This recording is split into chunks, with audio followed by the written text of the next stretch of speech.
우리의 신앙을 고백하겠습니다. 나는 전능하신 아버지 하나님 천지의 창조주를 믿습니다. 나는 그의 유일하신 아들 우리 주 예수 그리스도를 믿습니다. 그는 성령으로 잉태되어 동정녀 마리아에게서 나시고 본디오 빌라도에게 고난을 받아 십자가에 못 박혀 죽으시고 장사된 지 사흘 만에 죽은 자 가운데서 다시 살아나셨으며 하늘에 오르시어 전능하신 아버지 하나님 우편에 앉아 계시다가 거기로부터 살아있는 자와 죽은 자를 심판하러 오십니다. 나는 성령을 믿으며 거룩한 공교회와 성도의 교제와 죄를 용서받는 것과 몸의 부활과 영생을 믿습니다. 아멘. 찬송가 368장 주 예수여 은혜를 내려주사, 찬송가 368장입니다. 같이 찬양하겠습니다.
예수만 나의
전능하신 하나님 감사합니다. 우리를 사랑하여 주시고 예수 그리스도로 말미암아 우리를 구원하여 주시고 또한 예수 그리스도로 말미암아 그 모든 축복들을 우리에게 내려주심에 정말 감사드립니다. 우리가 이미 얼마나 많은 은혜들을 받고 있는데 하나님께서 내려주신 그 축복들을 누리고 있는데 우리가 깨닫지 못하여서 그것이 은혜라는 것을 그 은혜가 얼마나 큰 것임을 알지 못하고 여전히 불평하고 있음을 용서하여 주십시오. 정말 우리가 이렇게 교리를 은혜의 방편에 대한 교리들을 배우면서 정말 하나님께서 주신 은혜들이 얼마나 큰지를 다시 한번 확인하게 하시고 다시 한번 또 간절히 구하게 하셔서 정말 이미 우리에게 주신 그 은혜들을 발견하게 하셔서 은혜를 풍성하게 누리는 우리가 될 수 있도록 주님 도와주시옵소서. 특별히 우리가 살아가는 삶의 목적이 그저 이 땅에서의 부귀와 영화를 누리는 것이 아니라 이 땅에서 만족함을 누리며 살아가는 것이 아니라 주님께서 주신 그 영원한 생명을 우리가 누리며 살아가는 것임을, 그 영원한 나라를 꿈꾸며 살아가야 하는 것임을 다시 한번 깨닫는 시간들이 될 수 있게 주여 도와주시옵소서. 하나님께서 우리를 그렇게 은혜의 방편을 통해 마지막 때까지 이끌고 계심을 우리가 분명히 붙들기 원합니다. 배움을 통하여 우리 그 연합이 더 공고해지게 하시며 하나님에 대한 신뢰가 더 커지는 우리가 될 수 있도록 주님 도와주시옵소서. 이 시간 성령께서 함께 하셔서 우리에게 지혜 주실 줄 믿으며 예수님의 이름으로 기도드립니다. 아멘. 네, 우리가 은혜의 방편에 대해서 계속 배우고 있습니다. 은혜의 방편은 크게 두 가지라고 했습니다. 말씀과 성례. 성례는 근데 두 가지, 또 세례와 성찬. 그래서 우리가 지난 시간까지 세례가 어떤 의미를 가지고 있는가, 어떻게 은혜의 방편이 되는가, 그리고 유아 세례의 어떤 좀 적용까지 우리 같이 배웠습니다. 오늘은 이제 두 번째인 그 성례의 두 번째인 그 성찬에 대해서 같이 배우려고 합니다. 성찬은 역사 속에서 굉장히 많은 논쟁들이 이미 있어 왔고, 또 실제로 그러나 교회가 역사 속에서 많은 그 유익들을 누려왔고, 그래서 사실 굉장히 많은 자료들이 있는 그런 아주 중요한 그 성례입니다. 우리 그 성찬에 대해서 오늘 이제 배울 건데, 일단 세례랑 조금 비교해서 생각을 하시면 이해하기가 쉬울 것이라고 생각을 합니다. 세례가 뭐 이제 세례에도 여러 가지 또 이제 의미가 있지만, 일단 우리는 그리스도와의 연합, 그리스도의 연합이라는 이 내용에 집중해서 우리 세례의 의미가 그리스도의 죽으심과 부활하는 거고, 또 그리스도의 또 부활하심과 연합되는 어떤 그 연합이라는 것에 대해서 우리 같이 배웠습니다. 세례가 이제 그리스도와의 그 연합으로 들어가는 것이라면, 그 연합에 대한 어떤 인과 그 표가 된다면, 성찬은 이제는 실제로 그리스도와의 그 연합을 실제로 그 교제로 누리는 것을 말한다고 할 수가 있습니다. 뭐 이제 조금 더 구체적으로 비교를 해보면요, 세례는 죄 씻음의 의미가 있습니다.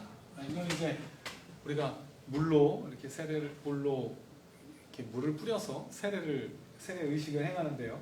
근데 이제 그 물을 뿌리는 것이 에스겔서에서 나오는 그 물을 뿌려 죄를 깨끗게 하는 어떤 그 상징적인 행동으로서 죄 씻음의 의미를, 세례는 죄 씻음의 의미를 갖고 있습니다. 뭐 신학적인 용어로 표현하면 칭의라고 할 수 있겠죠. 칭의.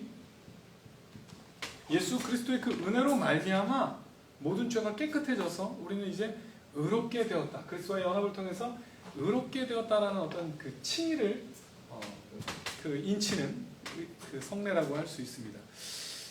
그러면 이제 그러면 성찬이라는 것은 그겁니다. 이게 이제 세례가 그래서 들어가는 성례라고 표현을 하기도 합니다. 그리스도의 연합으로 들어가고 이제 어떤 죄 씻음을 받고 의롭게 되고 이렇게 이제 어떤 신분의 변화가 일어나는 그런 성례라면, 그것을 인치는 성례라면, 성찬은 이제 그 안에 들어간 존재로서 그 교제를 누리고 이제 깨끗해지고 이제 의롭게 된 존재로서 이제 더 실제적으로 성화를 누려가고 어떤 이렇게 성화를 이제 실제로 누려갈 수 있게 하는 그런 성례라고, 은혜의 방편이라고 할 수 있습니다. 이제 그렇게 좀 비교를 하시면 좋을 것 같습니다. 특별히 뭐 이렇게도 할 수 있을 것 같습니다. 세례가 이제 그리스도와의 연합으로 말미암아 연합이라고 했을 때 특별히 이제 부활과 연합, 그리스도의 부활하신과 연합해 우리가 이제 새로운 생명으로 태어나는 것, 그것을 어떤 새로운 출생을 인치는 게 이제 세례인데요. 새로운 생명을 얻었다면 여기서 이제 이걸 또 태어남이라고 한다면 성찬은 자라감이라고 할 수 있겠습니다. 이제 태어난 생명이, 새로운 생명이 실제로 성찬 그리스도의 피와 살을 먹으며 이제 자라가는 겁니다. 영적으로 성장해 가는 것. 태어남이라고 한다면 이것도 이제 자라감이라고 할 수 있을 것입니다.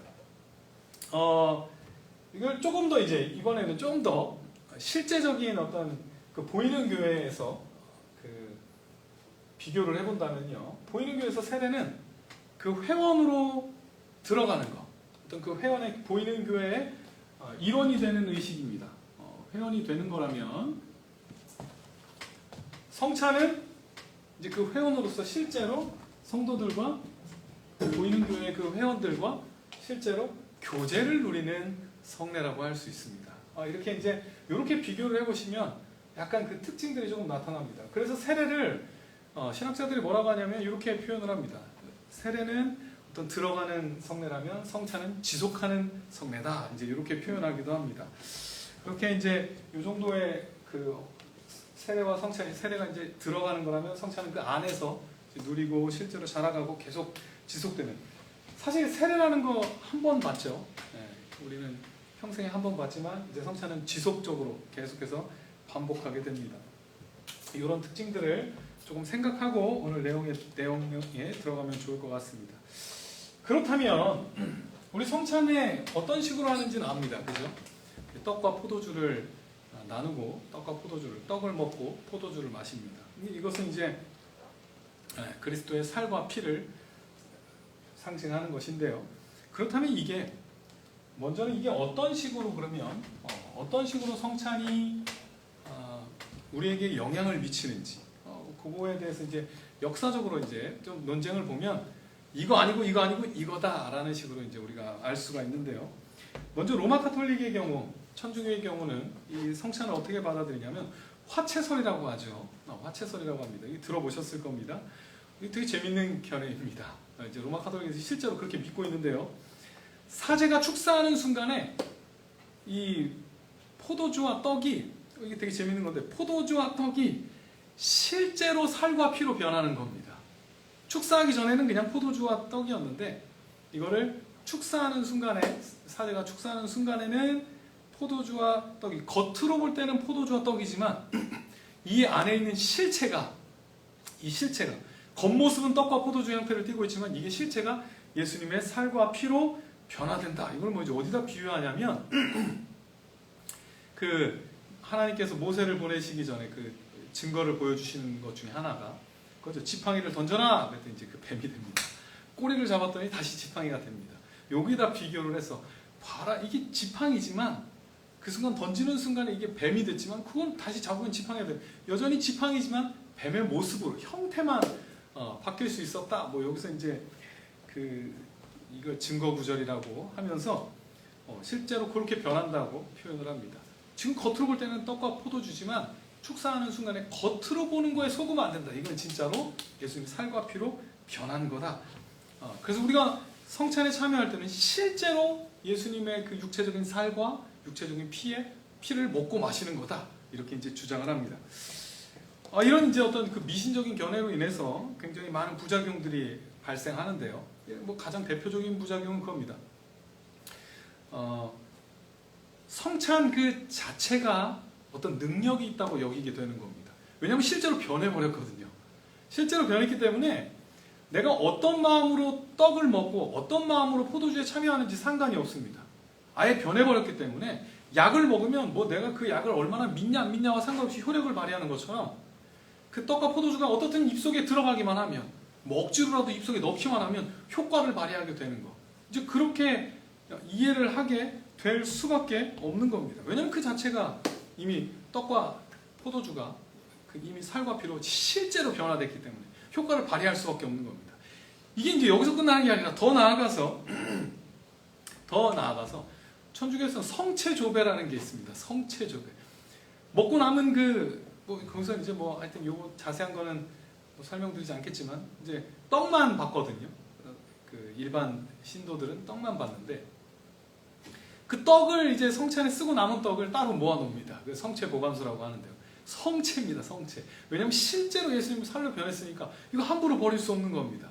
왜냐하면 그게 예수님의 살이거든요. 포도주를 안 주는 이유도 실제 예수님의 피로 변했는데 그거 흘리면 어떻게 합니까?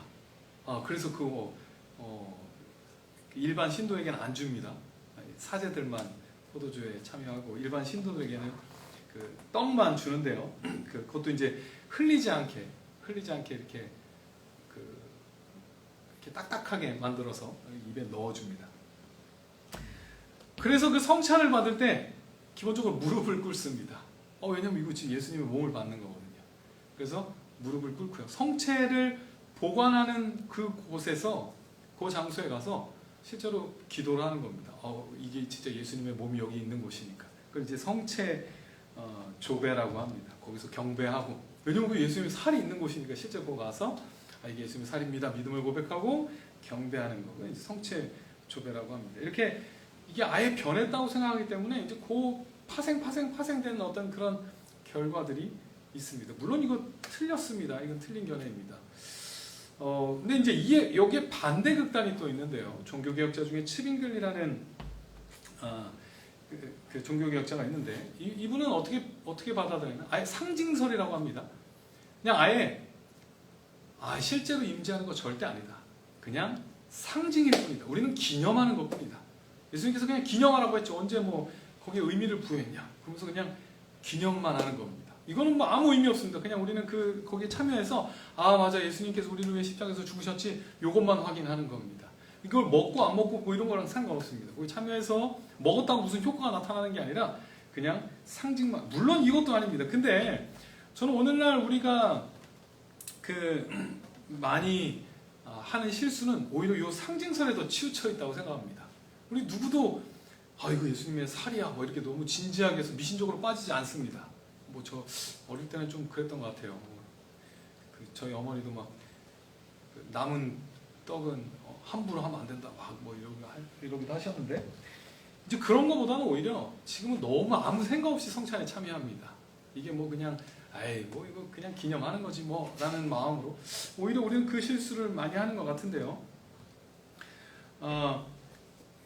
이게 사실은 츠빙글리 그 개념 상징설이 성찬 자체를 너무 이렇게 원래 의미들을 약화시켜 버렸기 때문에 사실은 또 이제 루터 같은 경우는 아니다, 실제설이다. 근데 이제 실제긴 하지만 조금 다른데요. 어떻든 실제설이다. 사실은 임재하시는 거다라는 걸 강조합니다.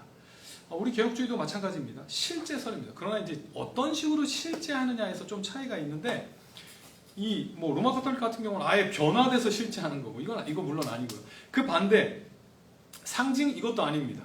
실제하십니다. 근데 어떤 식으로 실제하냐면 우리는 영적 임재설이라고 합니다. 영적 임재설.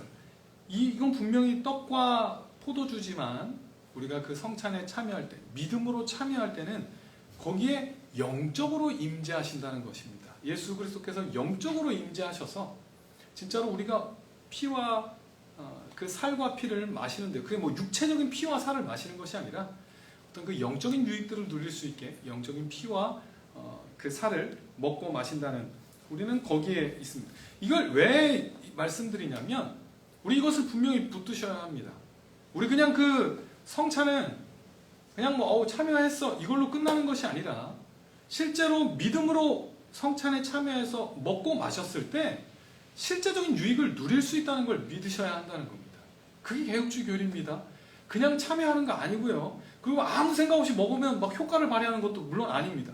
우리는 믿음으로 참여하셔서, 믿음으로 참여해서 이게 진짜로 예수 그리스도께서 나에게 주시는 양식이다. 이제 뒤에서 조금 더 다루겠지만 실제로 우리에게 주시는 은혜의 방편이고 수단이라는 거, 정말 우리가 그것을 먹고 유익을 누릴 수 있다는 것을 믿고 붙들고 참여할 때 실제로 유익을 누릴 수 있습니다. 우리 그거를 저는 꼭 믿으시고 우리 성찬에 참여하셨으면 좋겠습니다. 이 둘 다 아닙니다. 이거 꼭 기억하셨으면 좋겠습니다. 상징 아니고요. 이거 뭐 실제로 변화되는 미신적인 거 아닙니다. 아무렇게나 먹기만 하면 효과가 누리고 이것도 아닙니다. 그러나 믿음으로 참여할 때는 그냥 상징적으로 뭐 그냥 생각만 하고 이런 게 아니라 실제 마치 우리가 육적인 음식을 먹었을 때 정말로 우리에게 보이지 않지만 에너지를 우리에게 주는 것처럼 실제로 영적인 유익들을 분명히 주시는 그 시간이고 그 수단이라는 것을 믿음으로 우리 성찬에 참여하셨으면 좋겠습니다. 성찬이 이제 우리에게 그러면 주는 유익이 구체적으로 무엇인가? 크게 이제 두 가지로 생각을 해야 합니다. 크게 이제 두 가지 갈래로 생각을 해야 되는데요. 일단 기본적으로 성찬이 주는 유익은 설교를 통해서 전달되는 것과 사실상 똑같습니다. 똑같습니다. 설교랑 마찬가지인 겁니다. 분명히 그냥 아무 의미 없이 될 수 있는 것이 아니라 믿음으로 참여하고 잘 받아들여요. 우리 기억나실 겁니다. 요 성례는 은혜 방편이지만 뭐의 보조를 받아야 되냐면 말씀의 보조를 받아야 된다고 했습니다. 이거 너무 중요합니다. 그냥 요 자체가 효과를 발휘하는 것이 아니라 분명하게 말씀에 있는 내용들, 말씀을 통해서 우리에게 은혜를, 설교를 통해서 주시는 그 은혜를 강화시키는 역할을 성찬이 하는 겁니다. 우리 이것을 일단은 분명히 가지고 있으셔야 합니다. 그런데 그러면 이렇게 생각해 볼 수 있습니다. 분명히 우리가 그리스도와의 그 연합을 강화시키는 그런 어떤 효과를 갖고 있다면 왜 계속해서 우리는 되풀이해서 성찬에 참여해야 합니까? 또는 이렇게 그러면 만약 한 번 빠지면 좀 덜 연합되거나 뭐 이런 거 있을 수 있습니까? 우리는 왜 계속해서 성찬에 참여해야 합니까? 이거 굉장히 중요합니다. 이건 설교와 마찬가지입니다. 우리 분명히 이렇게 말할 수 없습니다. 저는 예를 들어서 저는 10년 전에 예수님을 영접했습니다. 그래서 그렇기 때문에 분명히 영접했고 구원받았기 때문에 이제 더 이상 설교를 들을 필요가 없습니다. 이러지 않습니다. 그렇죠? 이럴 수 없는 것처럼 성찬도 똑같이 작동하는 겁니다. 우리는 연약하고 우리는 성도인 동시에 죄인이어서 우리의 믿음은 가만히 있어도 계속 유지되는 것 절대 아닙니다. 우리는 성찬에 참여하는 건 믿음으로 참여하는 건데 그거에 대한 아주 중요한 믿음은 하나님의 도우심 없이는 우리는 절대로 하나님께 유지될 수 없다는 겁니다. 하나님과 연결될 수 없다는 겁니다. 분명 그리스도와 연합되어 있지만 그 연합을 누리는 일은 그냥 한 번 됐으니까 이제는 계속되는 게 아니라 우리는 끊임없이 하나님의 은혜를 필요로 하고 계속해서 복음을 다시 들어야 되는 것처럼 그렇게 끊임없이 성찬에 참여해 하나님께 의지해야 우리는 그 은혜들을 계속해서 유지할 수 있는 겁니다. 우리 그저 머릿속에 그 정보들이 다 모여있다고 해서 믿음이 생기는 것 절대 아닙니다. 그 정보들, 복음에 대한 내용을 아무리 잘 알아도 그게 실제로 우리에게 작용하려면 성령의 역사가 분명히 있어야 하고요. 그래서 우리는 매주 믿음으로 말씀을 듣고 믿음으로 성찬에 참여해서 그 알고 있는 내용들이 실제로 우리의 삶 가운데 작동할 수 있도록, 우리에게 작동할 수 있도록 우리 계속해서 참여해서 은혜의 방편으로 분명하게 사용하셔야 한다는 겁니다. 은혜의 방편. 하나님께서 우리에게 그 은혜를 다시 한번 또 샘솟게 하고 다시 한번 상기시키는 중요한 방편으로 우리에게 주신 것입니다. 그래서 우리는 계속해서 성찬에 참여함으로 그 은혜를 누리셔야 합니다. 근데 이제 그 성찬에 참여한다고 할 때 앞에서도 말씀드렸지만 성찬은 예수 그리스도의 살과 피를 우리가 먹는 것입니다. 이걸 먹는 게 왜 유익이 되냐면 그리스도와 실제로 연합하는 겁니다. 그리스도의 살이 정말로 우리 안에 들어오고 그리스도의 피가 내 안에 흐르게 돼서 진짜로 정말 그 예수 그리스도와 그 연합을 실제로 다시 한번 공고히 하고 그 연합의 유익들을 실제로 다시 한번 경험하게 되는 그런 시간들이 되는 겁니다. 그래서 세례 때도 말씀드렸습니다. 세례라는 것이 은혜의 방편이 되는 것은 그 이후에 사탄이 우리를 공격할 때 네가 하나님의 자녀가 맞는가? 너 이렇게 죄인이면서 어떻게 하나님의 자녀라고 할 수 있는가? 너 이렇게 되는 사람 맞는가? 사탄의 그 공격에서 세례가 어떤 그 중요한 그 흔들리지 않는 은혜의 수단이 되었듯이 성찬도 마찬가지입니다. 성찬을 통해서 아니다. 그리스도의 피와 살에 정기적으로 참여하면서 다시 한번 내가 나는 그리스도와 한 몸이고 연합되어 있는 그리스도와 연합되어 있는 그리스도의 몸이라는 것을 다시 한번 확인하는 굉장히 중요한 은혜의 방편의 역할을 합니다. 그리고 실제적으로 하나님께서 그리스도의 그 피와 살을 통해서 우리에게 앞에서 했듯이 우리를 자라가게 하기 위해서 영적인 양식을 우리에게 제공하시는 것입니다. 말씀을 통해 제공하시는 것을 또한 성찬을 통해서 더 분명하게 확실하게 그 은혜를 더 커지게 강화시키는 역할을 합니다. 이 예수님께서 살과 피를 주신다고 할 때 어디에다 비유를 하셨냐면 만나에다 비유를 하셨습니다. 옛날 이스라엘 백성들이 만나를 먹었던 것처럼 내가 참된 양식과 음료를 너희들에게 주겠다 이렇게 말씀하십니다. 이스라엘 백성들은 광야에서 만나를 먹었던 이유는 분명합니다. 그들의 생존이 하나님께 달려있음을 확인하는 수단이었습니다. 하나님께서 그것을 통해서 육적인 양식을 통해서 만나를 통해서 그들을 살리시면서 다른 게 아니라 하나님께 순종하고 하나님께 기대함으로써 너희들을 생존하고 있다는 것을 확인시켜 주시는, 그걸 교육시키는 장이 그 만나를 먹었다는 것을 신명기에서 잘 설명하고 있습니다.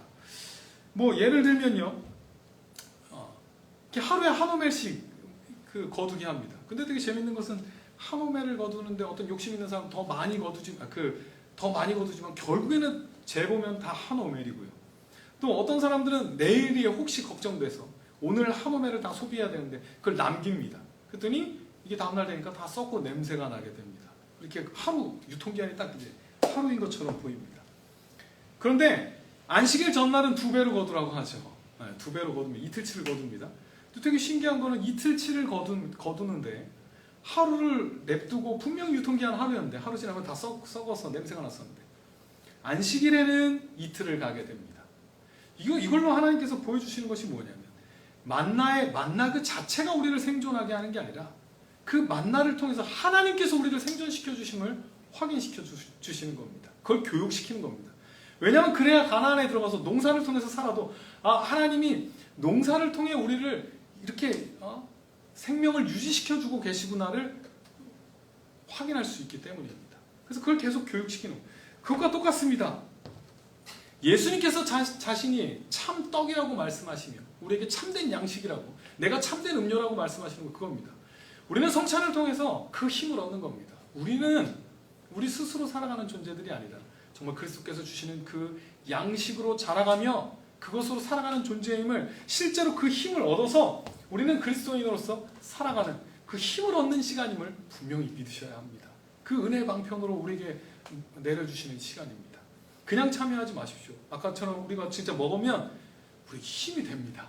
믿음으로 거기에 참여할 때 예수님께서 우리에게 주시는 진짜 그 참된 양식이고 내 영적인 힘을 낼 수 있도록 주시는 참된 음료야 라는 믿음으로 참여할 때 우리 진짜로 성찬을 통해서 분명히 우리 힘을 얻을 수 있고 자라갈 수 있고 우리 의롭게 된 우리가 계속해서 이제 그 여정을 갈 수 있는 힘을 얻는 것입니다. 그렇게 그리스도와의 연합을 통해서 누릴 수 있는 유익들을 성찬을 통해서 분명히 실제로 눈으로 보이는 방법을 통해 누리게 하신 것이 은혜의 방편이 성찬입니다. 첫 번째는 그겁니다. 그렇게 그리스도와의 연합을 통해 내가 개인적으로 누려야 될 그 은혜들을 분명하게 누리는 겁니다. 그러나 거기에서 멈추면 안 됩니다. 그리스도와의 연합은 우리 그 교회를 설명할 때도 기억하실 겁니다.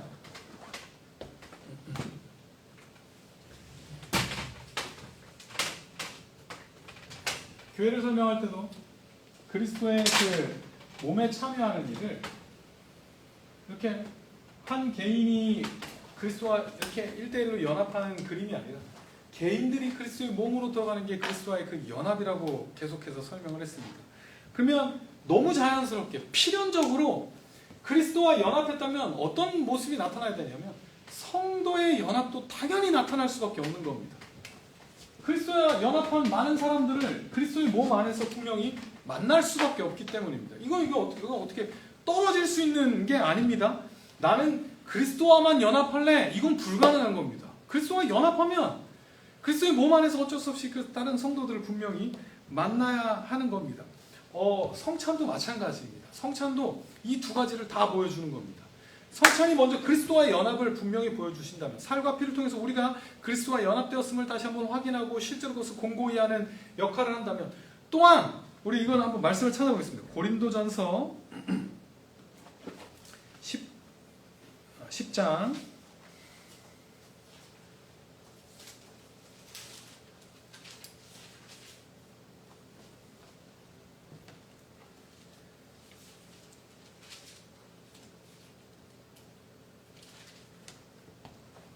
16절 17절입니다. 10장 16, 17절 우리 같이 한번 읽겠습니다. 시작. 우리가 축복하는 바 축복의 잔은 그리스도의 피에 참여함이 아니며 우리가 떼는 떡은 그리스도의 몸에 참여함이 아니냐. 떡이 하나요 많은 우리가 한 몸이니 이는 우리가 다 한 떡에 참여하느냐. 이렇게 가는 겁니다. 논리적으로 이렇게 가는 겁니다. 우리가 그리스도의 피에 참여하고 우리가 그리스도의 몸에 참여하는데, 그런데 떡이 하나이기 때문에 우리도 하나가 된다는 겁니다. 이거 다 똑같은 겁니다. 우리가 그리스도의 몸에 참여하는데 몸이 하나이기 때문에, 그리스도가 나뉠 수 없기 때문에 너무 당연하게 우리가 한 몸이고 우리가 다 한 떡에 참여하는 것이 됩니다. 그래서 이건 너무 중요합니다. 그리스도의 살과 피로 그냥 내가 개인적인 어떤 그 영적인 유익만을 누리는 게 절대 아닙니다. 이건 떨어질 수가 없는 겁니다. 그리스도의 어떤 그 영적인 은혜들을 분명히 누리지만, 또한 너무 당연하게 우리의 시선은 어디로 가냐면 성도의 연합까지 필연적으로 가야 되는 겁니다. 이 두 개는 떨어질 수가 없는 겁니다. 그리스도와 연합되지 않은 어떤 그 성도의 연합, 이것도 불가능합니다. 이것도 절대 불가능합니다. 그냥 우리끼리 인위적으로 하나 될 수는 없습니다. 그 근거는 그리스도와의 연합이고, 그리스도와의 연합은 필연적으로 성도의 연합이라는 그 결과들을 낳게 될 수밖에 없는 겁니다.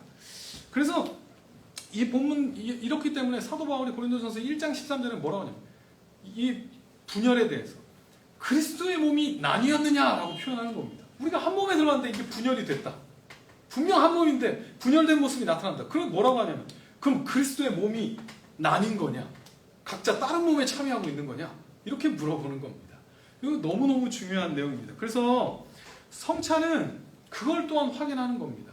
성도가 한 몸에 참여하고 있음을. 이걸 또한 확인하는 겁니다. 이거 조금 더 자세히 보면요. 11장 18절을 한번 보시면, 한 장 넘어서 11장 18절을 보시면 한번 읽어보겠습니다. 시작.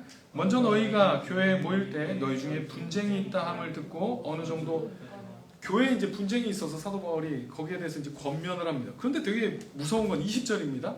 같이 읽겠습니다. 그런즉 너희가 함께 모여서 주의 만찬을 먹을 수 없으니. 되게 무섭죠. 너희 분쟁이 있으니까 너희 함께 모여서 주의 만찬을 먹을 수 없다. 이게 원어로는 어떻게 되어 있냐면, 원래 의미 이겁니다. 너희가 함께 모여서 먹는데 그거 주의 만찬 아니다. 이렇게 강력하게. 니네 지금 똑같은 어떤 그 성찬이라는 어떤 행위처럼 보이는 것들을 하고 있지만, 같이 모여서 먹고 있지만, 그거 주의 만찬 아니다 라고 선언을 해버립니다. 왜? 분쟁이 있으니까. 너무 당연하죠. 그리스도의 몸이 나뉜 게 아닌데, 분명 한 몸 안에 들어갔으면 그 올바른 주의 만찬이라면 당연히 한 몸으로서 먹어야 되는데 분쟁이 어떻게 있냐? 이렇게 강조하고 있습니다. 그리고 나서 이제 이런 문제를 가지고 이제 사도 바울의 이 내용이 시작되는데요. 이렇게 쭉 가서 이제 거기서 뭐가 설명하냐면 주의 만찬이 그럼 뭐냐를 설명하는 겁니다. 이게 되게 중요한 게, 지금 전제가 뭐죠? 분쟁이 있으니까 니네 이거 이렇게 하면 주의 만찬 아니야? 하고 이제 그 성찬에 대해서, 주의 만찬에 대해서 쭉 설명을 합니다. 이건 우리가 23, 24절 한번 읽어봅시다. 이거 우리 성찬식 때 많이 듣고 읽었던 말씀이죠. 같이 읽겠습니다.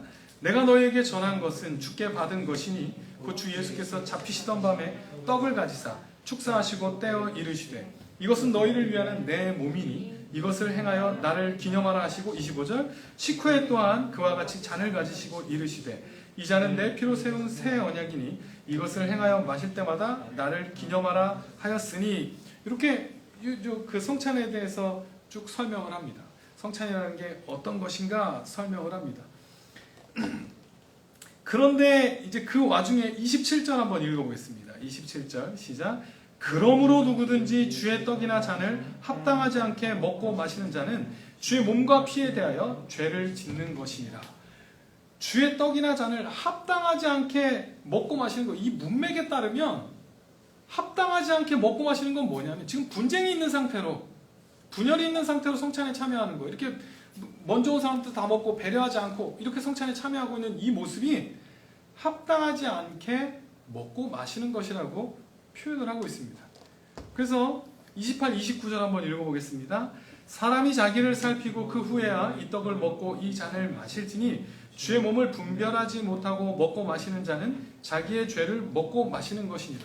이 맥락이라면 나를 살핀다는 거, 물론 내가 진짜 이 주의 이 성찬에, 주의 만찬에 합당한가 생각하는 거 아주 중요합니다. 그러나 여기서 일단 기본적으로 강조되고 있는 것은 그거죠. 분열이죠. 분쟁이에요. 내가 형제와 지금 이런 상태에서 내가 이 잔에 참여하는 것이 맞나? 주의 몸을 분별하지 못하고, 진짜로 주의 몸이 뭔가, 우리가 성찬에 참여하는 의미가 뭔가를 제대로 분별하지 못하고 참여하는 거, 이거 죄가 된다 라고 이렇게 강력하게 말씀하고 있는 겁니다. 되게 무섭습니다. 그죠? 이 성찬이라는 게 그냥 단순히 참여하는 것이 아니라 진짜로 예수 그리스도와의 그 연합의 유익을 누리고 있다면 또한 하나됨을 의식하고 참여해야 한다는 겁니다. 진짜로 그것을 믿고 참여해야 한다는 겁니다. 이 두 가지가 이렇게 아주 밀접하게 연관되어 있는 것입니다. 그래서 그 26절로 다시 한번 가볼까요? 26절 한번 읽어보겠습니다. 너희가 이 떡을 먹으며 이 잔을 마실 때마다 주의 죽으심을 그가 오실 때까지 전하는 것이니라. 이 떡을 먹고 잔을 마시는 게 주의 죽으심을 전하는 거다라고 강조하고 있는데요. 저는 이렇게 생각합니다. 이 맥락 속에서 주의 죽으심을 전하는 게 뭐냐? 예수 그리스도께서 십자가의 죽으심을 진짜로 전하는 게 뭐냐? 예수 그리스도의 십자가 죽으심으로 말미암아 탄생한 교회가 어떤 것인가를 보여주는 게 바로 죽으심을 증거하는 것. 이 교회라는 게 교회의 하나됨이 그냥 우리끼리 친해서 모이는 하나가 아니라 예수 그리스도의 죽음이 진짜로 효과를 발휘해서 나타난 이 사람들이다. 그래서 도저히 겉으로 볼 때는 하나가 될 수 없는 사람들끼리 모여서 함께 식사에 참여하고 함께 주의 만찬에 참여하는 그 모습이 주의 죽으심을, 진짜로 그 주의 죽으심의 능력으로 말미암아 존재하게 된 공동체를 증거하는 어떤 그 죽으심에 대한 실제 어떤 예를 보여주는 거죠. 봐라, 진짜 죽으셨으니까 이게 존재하지 않냐. 그걸 증거하는 거라고 생각을 합니다. 굉장히 중요합니다. 그래서 이 전체 결론이요. 33절 한번 볼까요? 끝에 33절 같이 읽겠습니다. 그런즉 내 형제들아 먹으러 모일 때 서로 기다리라. 결론이 되게 허무한 것 같죠. 이렇게 막 성찬에 대해서 쭉 얘기하고, 그래서 너 니네 잘 분별하고 먹어야 된다. 그리고 마지막에 결론을 이렇게, 그런즉 내 형제들아 먹으러 모일 때 기다리라. 함께 먹어라. 함께 누구 이렇게 가난한 사람들 나중에 먹게 냅두지 말고, 못 먹게 만들지 말고 그렇게 하나 돼서 먹어라. 너무 중요합니다. 성찬은 이 두 가지를 강조하고 있는 겁니다. 예수 그리스도와의 그 연합, 실제로 예수 그리스도의 그 살과 피로 우리가 누리는 그 유익. 그러나 이것은 절대로 독립적으로 존재하는 게 아닙니다. 독립적으로 내가 그냥 이렇게 얻는 것이 아니라 교회 안에서 한 공동체로 누리게 되는 겁니다. 그래서 너무 당연하게 필연적으로 나타나야 될 것이 교회의 하나됨이고요. 성찬은 하나 돼서 참여하는 겁니다. 개인적으로 막 이렇게 할 수 있는 거 아니고요. 뭐 마음에 드는 사람들끼리 모여서 할 수 있는 게 아니라 진짜로 이 놀라운 공동체로서 도저히 하나가 될 수 없는 그 공동체가, 정말로 그런 사람들이 모여서 하나가 돼서 함께 주의 만찬에 참여하는 모습이, 그게 바로 기적이고 그게 우리 그 연합의 증거라는 겁니다. 진짜로 그 연합의 유익을 누리고 있다는 증거는 거기서 나타나야 한다는 것입니다. 우리 그렇게 어떻게 보면 이 성찬이 우리 성찬이 세상에 보여주는 겁니다. 이게 교회라고. 교회가 어떤 곳인지를 진짜로 보여줄 수 있는 것이 성찬입니다. 헬라인이나 이방인이나 뭐 부자나 가난한 자나 도저히 함께 할 수 없는 종이나 주인이나 그 모든 사람들이 모여서 함께 주의 만찬을 먹으며 확인하는 겁니다. 우리가 하나라는 거. 나도 그리스도와 연합된 자고 너도 그리스도와 연합된 자고, 우리 그 의식을 분명히 가지셔야 합니다.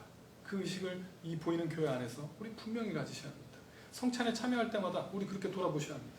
내가 그리스도와 연합된 자로서, 내가 그 살과 피를 먹고 그리스도와 연합된 유익을 누리는 자, 이 사람도, 내 옆에 있는 이 사람도, 내가 미워하는 그 사람도 그리스도와 연합한 자, 우리는 하나, 한 몸. 우리 그 의식을 가지고 성찬에 참여해서 정말로 그 막힌 담들을 다 허무는 시간이 사실은 성찬에 참여하는 시간이 되어야 합니다. 그렇습니다. 성찬은 하나님께서 우리에게 주신 은혜의 방편입니다. 그 말은 그리스도와의 연합을 실제로 누리며 영적인 어떤 힘만을, 에너지만을 얻는 시간이 아니라 또한 실제로 우리가 하나됨의 힘을 얻을 수 있는 시간이기도 하다는 것입니다. 우리 성찬이 정말 은혜의 방편이라는 것을 우리 분명히 믿으셔야 합니다. 이 내용들을 가지고 의식하면서 정말 성찬을 받기 전에, 그래서 실제로 많은 책들에 성찬 전에 준비를 굉장히 중요하게 여깁니다. 성찬 전에 스스로 돌아봐야 한다는 겁니다. 내가 지금 관계가 좋지 않은 사람이 있는가? 내가 미워하는 사람이 있는가? 내가 지금 뭔가 문제를 일으키고 있는 것은 없는가? 그리고 돌아보고 그 문제들을 해결하고 참여하도록, 회개하고 참여하도록 그렇게 권하고 있습니다. 그렇습니다. 우리 진짜로 그냥 아무 생각 없이 뭐 무슨 로마 카톨릭도 아닌데 어떻든 먹으면 좋겠지 이렇게 참여하는 것이 아니라 내용을 잘 알아서 그리스도께서 우리에게 주시려는 유익이 어떤 것인지 또 잘 알고, 또 그리스도께서 우리에게 또 부과하시는 의무가 어떤 것인지, 우리에게 기대하시는 바가 무엇인지 또 잘 알아서 진짜 믿음으로 예수 그리스도의 살과 피를 받아서 정말 그리스도와 하나 되고, 또 그리스도 안에 있는 우리 모든 그 지체들과 하나됨을 실제로 누릴 수 있는 힘을 얻는 그런 은혜의 방편인 성찬 예식이 되도록 우리 믿음을 가지고 우리 성찬에 참여하시는 우리 부름 교회가 되었으면 좋겠습니다. 한 가지만 더 강조를 하면요, 성찬에 제대로 참여하려면 말씀과 떼어놓을 수 없다는 거 꼭 기억하셔야 합니다. 그냥 그때 가서 하는 게 아니라 말씀을 잘 들으셔서 이 내용들을 잘 아셔서 들은 말씀, 하나님께서 우리에게 주신 그 말씀들을 붙들고 성찬에 참여하셔야 합니다. 내용을 아무 생각 없이 가는 것이 아니라 잘 붙들고 성찬에 믿음으로 참여하셔서 하나님께서 교회에 예비하신 그 은혜의 방편, 은혜들을 실제적으로 누리는 성도의 교제를 공고히 할 수 있는 그 은혜의 방편이 되는 그런 성찬의 시간이 되었으면 좋겠습니다. 기도하겠습니다. 사랑의 하나님, 하나님께서 그리스도와의 그 연합이라는 교리를 성찬을 통해서 어떻게 또 우리에게 은혜의 방편을 주셨는지, 어떻게 표현하고 계신지를 같이 배웠습니다. 하나님께서 우리에게 그 성찬이라는, 예수 그리스도께서 성찬이라는 그 성례를 우리에게 주신 그 뜻을 우리가 바르게 알아서 실제로 그 은혜를 누리는 우리가 될 수 있도록 도와주십시오. 그리스도와의 연합을 통해 힘을 얻게 하시고, 또한 성도의 교제를 통해 힘을 얻게 하시고, 그 하나됨을 더 이루어 나아가는 정말 교회다운 교회가 되는 우리 부름교회 성도님들 될 수 있도록 축복하여 주시옵소서. 함께 하심을 믿으며 예수님의 이름으로 기도드립니다. 아멘. 주님께서 가르쳐 주신 기도 수요 강좌 마치겠습니다. 하늘에 계신 우리 아버지, 아버지의 이름을 거룩하게 하시며 아버지의 나라가 오게 하시며 아버지의 뜻이 하늘에서와 같이 땅에서도 이루어지게 하소서. 오늘 우리에게 일용할 양식을 주시고 우리가 우리에게 잘못한 사람을 용서하여 준 것 같이 우리 죄를 용서하여 주시고 우리를 시험에 빠지지 않게 하시고 악에서 구하소서. 나라와 권능과 영광이 영원히 아버지의 것입니다. 아멘.